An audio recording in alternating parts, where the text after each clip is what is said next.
ready to turn complex projects into a smooth, well-oiled machine using Jira's powerful epic feature. First, let's create a new epic.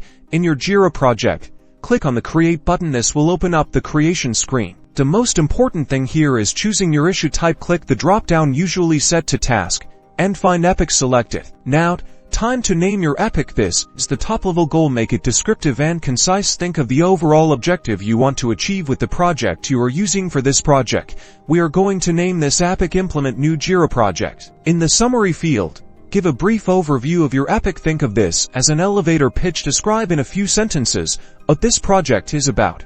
The epic link is your secret weapon in keeping track of your epic. It visually connects the epic to lower-level tasks, which are also called issues. This helps keep tasks organized under your project. Optionally, you can also assign the epic to someone, change priority, or add labels for better organization. When you are all set, hit Create. Boom! You've created your epic. Notice its unique look and feel, usually in a distinct color.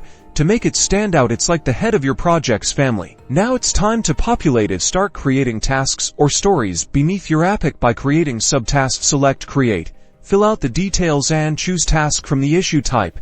Add the epic link we talked about earlier, and then you're ready to go. That's how you create a robust project roadmap, making sure everyone's rowing in the same direction. Now go forth and organize like a pro, or revisit these steps to make sure you have it down. Don't forget to like and subscribe for more time-saving tips.